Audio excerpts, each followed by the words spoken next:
A young nurse donates blood to a stranger, unaware he's a millionaire, single dad who will soon reappear in her life. The emergency room was chaos. Monitors beeped, phones rang, stretchers rolled in rapid succession, the sharp scent of antiseptic mixed with the coppery tang of blood in the air. Emily moved through the noise like instinct, gloves on, hair tied back, voice calm despite the adrenaline pumping through her veins. "Room 3 needs sutures," someone called. "On it," she answered, though her feet had barely stopped moving since her shift started 6 hours ago. Then the doors burst open again. A gurney flew in, flanked by paramedics. A man lay motionless, his chest bandaged, a deep gash across his abdomen soaking through the gauze. "Male, mid-30s, car crash on 84, BP dropping fast. Internal bleeding suspected," the paramedic shouted as they wheeled him through. Dr. Chen, one of the senior emergency room doctors, was already pulling gloves on. "What's his blood type?" one of the nurses called from the computer. "AB negative." Emily felt her heart skip. Dr. Chen cursed under his breath. "We're out of AB negative. The last unit was used in surgery an hour ago." Emily's voice cut through. "I'm AB negative." The team froze. She stepped forward. "Steady. Draw from me. I'm healthy, cleared, no meds. You can take what you need." Dr. Chen blinked. "Emily?" "There's no time. You said he's crashing." He looked at her for a beat longer, then nodded.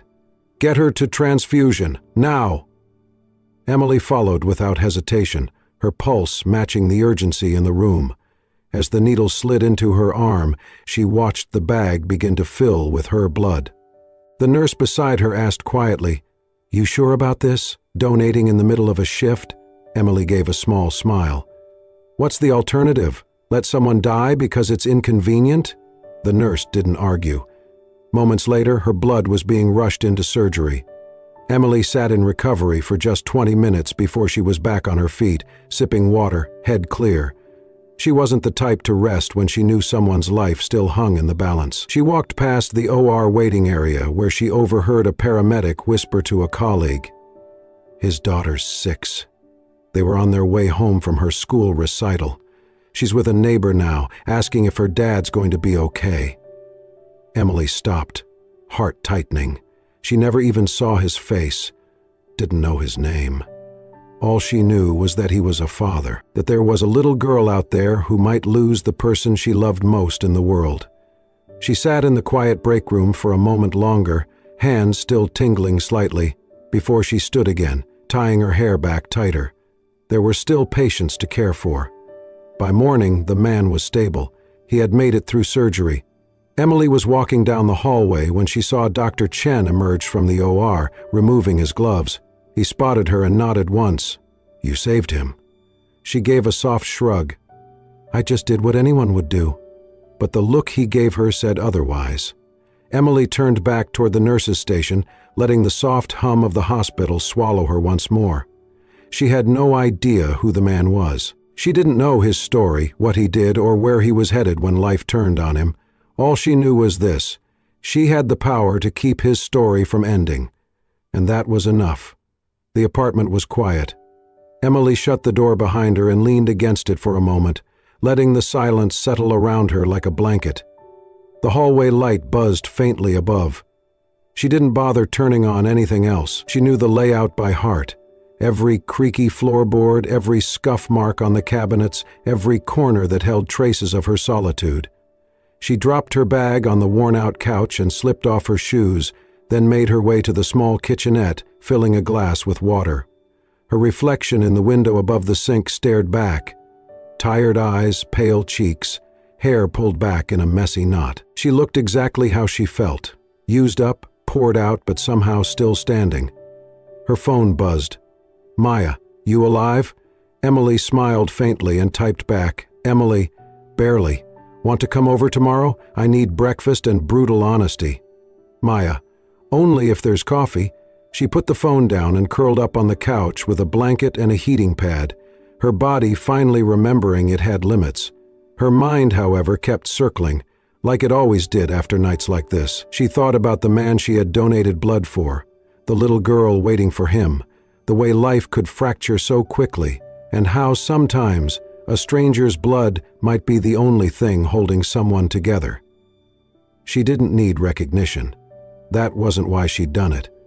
But a small part of her, deep down, wanted someone to understand what that choice had cost her, not just physically, but emotionally. People always assumed kindness came easily to her. They didn't know how often it had come back to bite her, like Nick.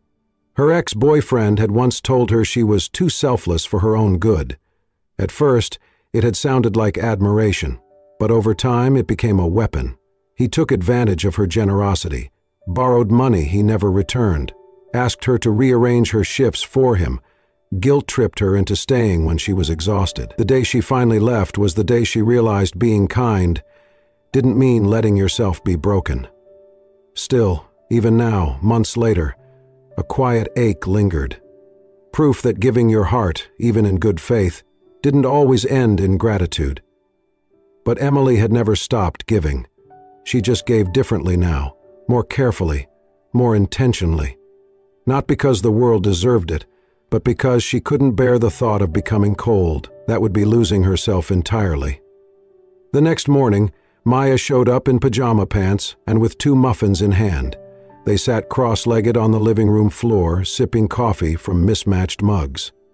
"You look like you lost a wrestling match with an ambulance," Maya said, eyeing her. "I kind of did," Emily laughed softly. "It was a rough night." "Tell me." Emily hesitated. Then, quietly, she told her about the patient, the blood type, the little girl. Maya blinked. "You gave blood? During your shift?" "There was no one else. He would have died." "You don't even know him." "I didn't need to," Emily said. "I just couldn't not do something." Maya exhaled, shaking her head in a mix of awe and concern. "Sometimes I think your heart's too big for your own body." Emily smiled, but it didn't quite reach her eyes. "I just wonder sometimes," she murmured, "if it's stupid. Like, is it naive to keep showing up, to keep helping, when the world keeps proving it doesn't really care?" Maya reached over and squeezed her hand. "It's not stupid," she said. "It's brave. Maybe even rare, but definitely not stupid." Emily looked down at their hands, her fingers still bruised faintly from the IV the night before. "I don't know if what I do matters," she whispered, "but I know that not doing anything, that would haunt me worse." And with that, she knew, whatever life threw at her, whatever heartbreaks or disappointments came next, she wouldn't stop being who she was. Because some people are built to heal, even when no one's watching. The hospital courtyard on the pediatric floor was unusually lively that Saturday afternoon. Emily had stopped by on her day off to drop off a box of donated books for the children's reading corner. It was a routine she'd kept for months. Small gestures for the little ones, who spent far too many days between IV poles and exam rooms. The courtyard had been designed like a miniature park, with winding paths, shaded benches, and a small play area surrounded by flower beds. It was a rare patch of joy tucked inside the otherwise sterile world of medicine. She stepped into the sunlight and paused. A little girl with pigtails was running across the grass, her laugh high and bright. She was chasing bubbles, arms flailing joyfully, until she turned suddenly and shouted, "Daddy, look, I caught 2!" Emily's eyes followed the voice and landed on the man sitting on a bench nearby. Tall, strong build, a soft navy sweater stretched across broad shoulders. His posture was slightly tense, like he was holding himself carefully together. One arm rested across his lap, but the other hand absently rubbed his left shoulder, a wince flickering across his face when he moved too fast. He was smiling at the girl, not distractedly, not with the thin politeness of a tired parent, but fully, as if everything else in the world had fallen away. Then the girl ran up to him and said, "Daddy, sit, please." "Your shoulder still hurts," the man chuckled, brushing a lock of hair from her forehead. "It's fine, sweetheart. Promise?"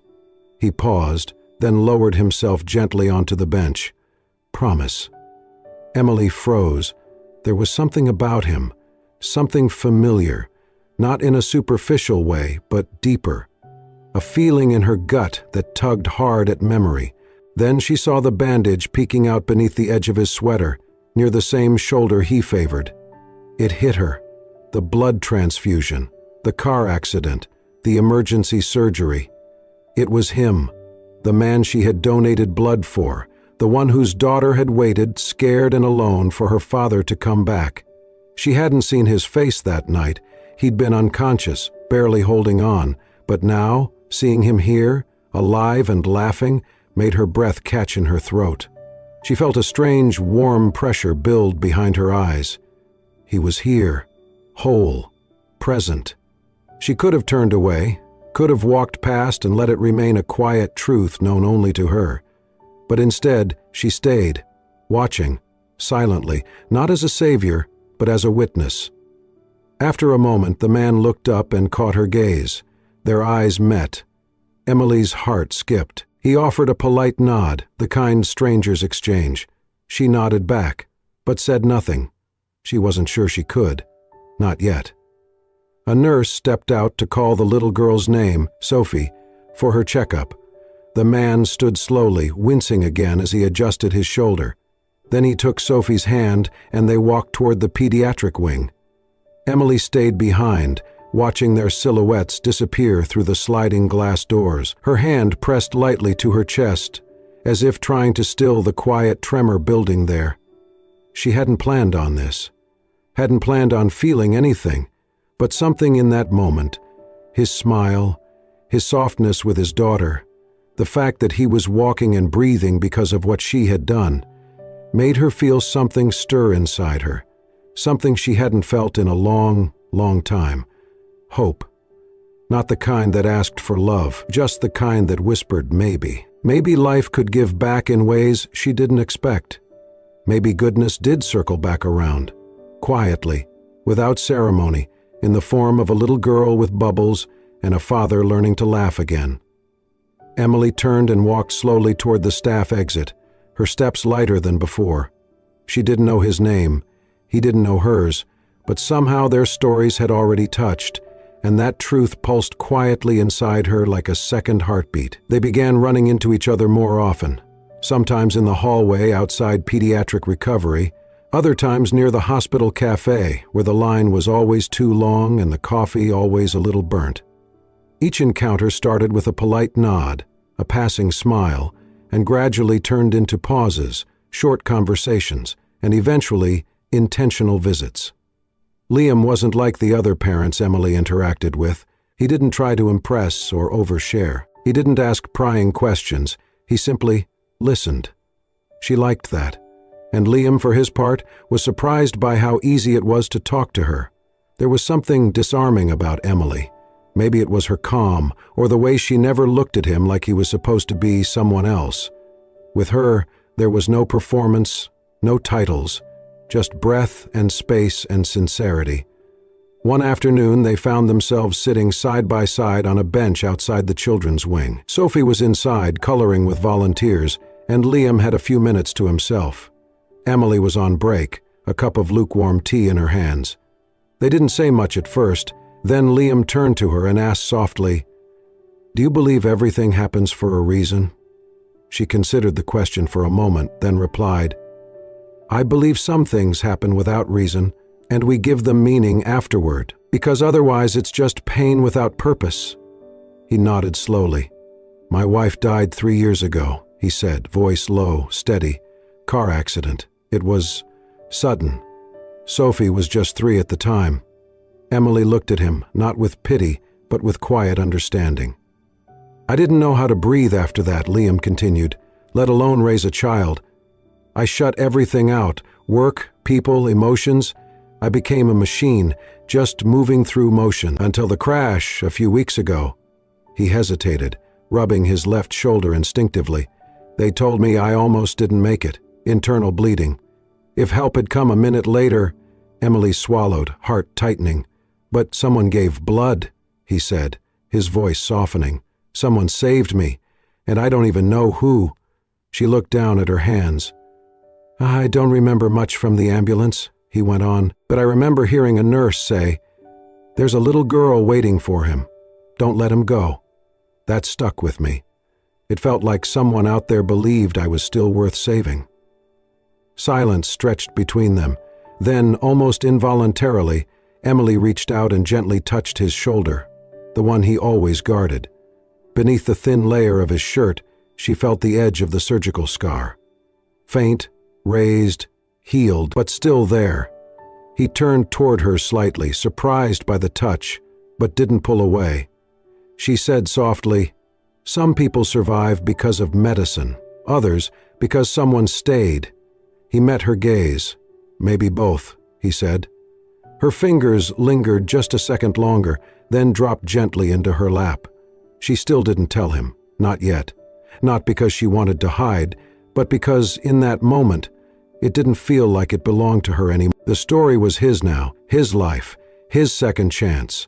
What mattered was what he did with it, and from what she'd seen, he was doing the best he could, with humility, with love for his daughter, and a strength that didn't need to roar to be real. Liam looked down at the cup in her hands, then back up at her. "You always sit like this?" he asked. She raised an eyebrow. "Like what?" "Like someone who's holding something more than a cup," she smiled faintly. "Maybe. But sometimes, holding it is better than spilling it too soon." He chuckled. A real one this time. It made her chest ache in a way she wasn't ready to name. Neither of them said it, but they both felt it. A shift. A seed. Something small and unexpected beginning to grow in the quiet space between them. Liam hadn't meant to overhear the conversation. He had been walking down the corridor on his way to Sophie's therapy session when two doctors paused near the nurse's station, chatting between rounds. "Crazy night," one of them said. "That car crash case a few weeks back, AB negative, bleeding out fast. We were out of blood, ready to lose him." "The nurse, Emily, right?" the other replied. "Volunteered on the spot, didn't even flinch." Liam froze mid-step. His heart thudded. AB negative. That was his blood type. That was his night.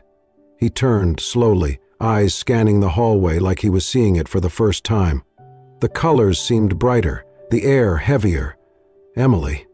He'd been sitting with her, talking to her, and all this time, she had saved his life. He didn't go to Sophie's session. Instead, he walked straight to the staff lounge and waited. He didn't have to wait long. Emily appeared 15 minutes later, coffee in one hand, clipboard in the other, looking tired but as calm as ever. Their eyes met. He said her name softly.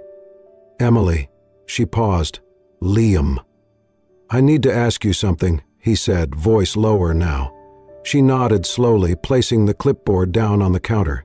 He stepped closer. "Was it you?" She didn't pretend not to know what he meant. She just looked at him, steady and quiet, then gave the smallest nod. He exhaled like the air had left his lungs all at once. "You knew," he said. "You knew, and you never told me." "There wasn't a reason to," she said gently. "You were healing. That mattered more." He stared at her. "Why would you do that? For someone you didn't even know?" She held his gaze for a moment longer before she said, "Because someone said your daughter was waiting for you." His breath caught. "And I couldn't bear the thought of a little girl losing her father the way I lost my mother, not if I could help." The silence between them pulsed like a living thing. He stepped closer, eyes searching hers. "You gave me back to her, to Sophie, to myself." Emily looked down. "I wasn't looking for recognition. I just couldn't stand still and do nothing." Liam reached for her hand. She didn't resist. His palm was warm and firm around hers, fingers trembling slightly. "You didn't just save me," he said, voice thick with emotion. "You made me believe again." "In what?" she asked softly. "In kindness," he whispered, "in the idea that someone might do something selfless, not because they have to, but because it's who they are." She blinked back sudden tears. He squeezed her hand gently. "You reminded me that kindness isn't dead, that maybe it's just quiet now, hiding in people like you." Emily let out a shaky breath, and for the first time since they'd met she felt something shift in her, not just a heartbeat but a letting go, of fear, of walls, of the quiet ache that had lived in her too long. Liam looked at her like she was more than just a nurse, more than a good person, like she was something miraculous, and she felt, for the first time in years, like maybe she was. The day was warm, the sky endless blue, dotted with cotton clouds that drifted like dreams. Liam had suggested the idea midweek, his voice careful but hopeful. "We could go somewhere. Just the three of us. There's a quiet park outside the city. Sophie loves it." Emily had hesitated only briefly before saying yes. Now here they were, spread out on a checkered picnic blanket beneath the shade of a wide oak tree, the sound of laughter floating around them like birdsong. Sophie darted across the grass with a red kite dancing behind her, her tiny hands gripping the string with all her might. Emily sat nearby, cross-legged, her fingers dusted with flour from helping Sophie decorate cookies in the morning. She watched the child run, a soft smile curving her lips. Liam returned from the cooler with lemonade in hand, handing her a cup. "You okay?" "I'm perfect," she said, and meant it. They spent the afternoon in moments so simple they felt sacred, Liam carefully tending to a small fire pit, Emily slicing apples, Sophie braiding flowers into cozy crowns. They ate too many marshmallows and told stories under the sun, their laughter echoing through the trees. It was nothing extravagant, no luxury resort, no expensive gifts. But it felt real, and to Emily it felt new. She hadn't grown up with days like this. Her childhood had been tight with worry, her mother working 2 jobs, her home filled with love but little else. After her mother passed, life became even more measured, less spontaneous. Safety and structure had replaced joy, but here, with Liam and Sophie, she found a rhythm that had nothing to do with control, only presence. Later, as the sun dipped low, Sophie curled up on a blanket with a picture book, humming to herself. Emily lay on the grass nearby, watching the way the golden light traced the edges of the trees. Liam sat beside her, his hands loosely clasped, gaze fixed on his daughter. "She's strong," Emily said softly. "She had to be," he replied. "She lost her mom so young. I tried to keep her whole, but there were days I didn't know how to even keep myself standing." Emily turned to him. "You did more than stand. You fought. You stayed." Liam met her eyes. "I had help." She didn't ask what he meant. She didn't have to. Sophie looked up from her book and scampered over to Emily, plopping into her lap without hesitation. She wrapped her arms around Emily's waist and leaned her head against her chest. "Cuddle break," she announced. Emily chuckled, surprised but touched. "Is this a regular part of the picnic routine?" Sophie nodded against her. "You make Daddy smile more than anyone, even more than when he wins at Mario Kart." Emily's breath hitched slightly. Liam, watching, smiled, and something in his chest softened. He watched the two of them, his daughter and the woman who had saved him in more ways than one, wrapped together in a picture that felt like a glimpse into another life, a better one, a future he hadn't dared to hope for. He realized then, sitting under a tree with no noise but the wind and his daughter's breath, that he hadn't felt this still in years, not in boardrooms, not in planes, not in the echoing walls of his glass and marble home, just here, with her, with them. He thought, there are things money can't buy. A day like this, a smile like that, a hand reaching for yours not because of what you own, but because of who you are when you're finally allowed to be human. He thought, maybe this is what a new beginning looks like. And then, quietly, he whispered to himself, I think I've found the one I want to walk the rest of the way with. The rain came down in slow, steady sheets, soft at first, then heavier, soaking the city in a silvery hush.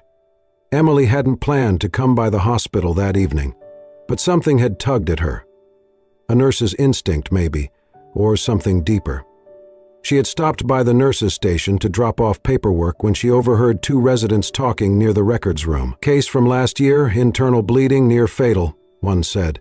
He's still being monitored. They think the scar tissue might be affecting his liver function. Didn't he refuse the last round of imaging? Emily's steps slowed. The patient ID code flashed in her mind. She recognized it. Liam. Her chest tightened. That night, the rain greeted her as she stood outside his home, fists clenched in the pockets of her coat, heart pounding louder than the storm above. Liam opened the door, surprised, his shirt half-buttoned and a book in hand. "Emily?" She didn't step inside. "You weren't going to tell me," she said, her voice trembling, not with volume but with restraint. He blinked. "Tell you what? That your doctors think the damage might not be gone, that there's a risk of relapse, that you skipped follow-ups." Liam's jaw clenched. "Who told you?" "That doesn't matter," she said, stepping closer. "What matters is you kept it from me." Rain clung to her lashes, ran down her neck. "I didn't want to drag you into something dark," he said quietly. "You've already saved me once. You don't owe me anything else."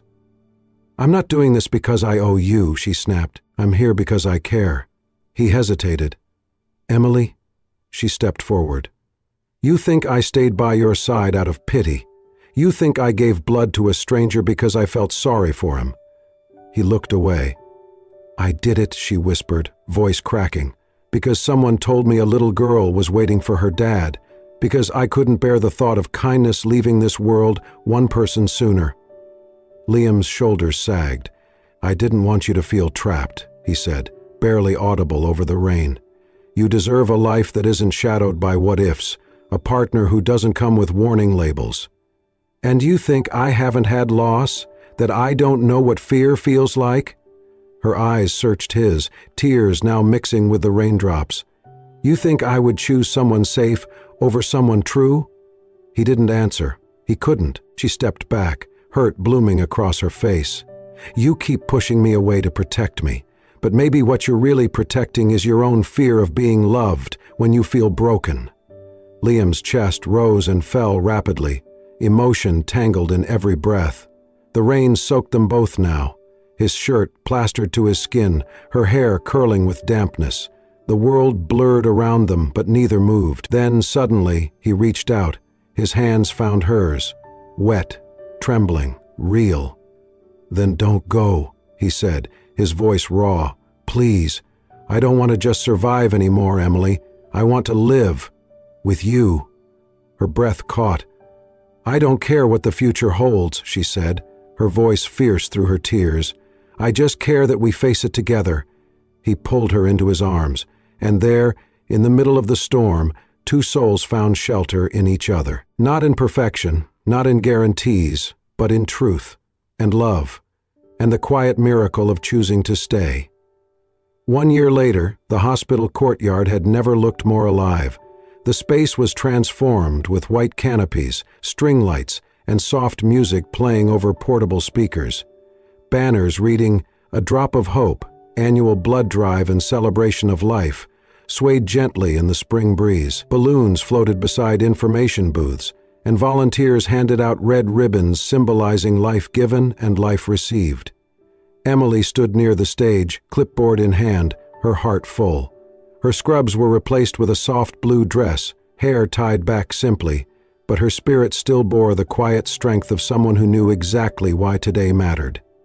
Liam stood nearby, holding a tray of fresh lemonades with Sophie trailing close behind, her pigtails bouncing. The three of them had become a kind of rhythm, one that felt unforced, unshakable.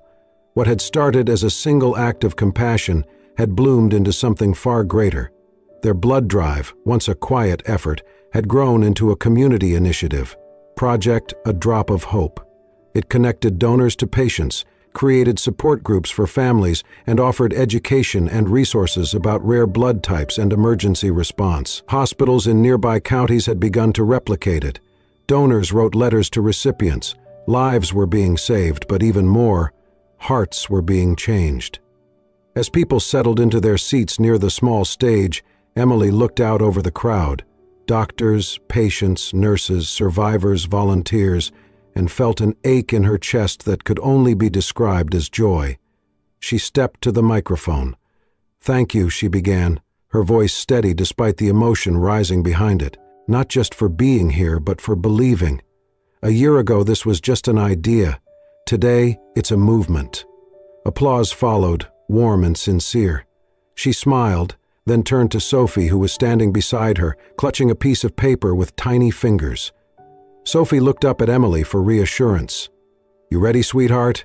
Liam called from below the stage, his voice laced with pride. She nodded, climbed onto the small wooden step stool someone had placed for her, and leaned into the microphone. "My name is Sophie," she began, her voice clear and sweet. "I'm 6, almost 7. Laughter rippled through the crowd. "My daddy is here today because someone gave him blood when he really needed it. That someone was Emily." She paused, looking up at her. Emily blinked quickly, her throat tightening. Sophie continued, "She's not just a nurse. She's also kind and brave, and she makes the best pancakes when we have sleepovers." More laughter, a few quiet tears. "And I just wanted to say," Sophie's voice softened, "I love my dad. And I love Emily too." She gave him a second heart. "And now we all share it." The crowd was silent for a moment, stunned by the honesty and tenderness of the words. Then came the applause, thunderous and unrestrained. As the clapping swelled, Liam stepped onto the stage beside Sophie. He was wearing a white shirt beneath his hospital coat, his name tag clipped to the pocket. Dr. Liam Harper, donor advocate, project founder. But that wasn't why people were clapping. It was the way he looked at Emily, the way he reached into his coat pocket and pulled out a small velvet box. The crowd quieted. Emily stared at him, her breath caught, hands frozen by her sides. Liam knelt. Right there on the stage, under the soft yellow lights, surrounded by life and laughter and the scent of new blossoms, he opened the box. Inside was a ring, delicate, golden, with a tiny red sapphire nestled in the center like a heartbeat. "I don't know how long this life will be," he said, his voice rough with feeling.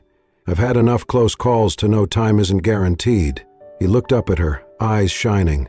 "But if I get to spend whatever's left walking beside you, Emily, I know I'll live every second of it." He held out the ring. "Will you marry me?" Emily couldn't speak. Tears fell freely down her cheeks, but her smile broke through them like sunlight after rain. She nodded, then whispered, "Yes." Liam slipped the ring onto her finger. Sophie rushed forward, throwing her arms around both of them.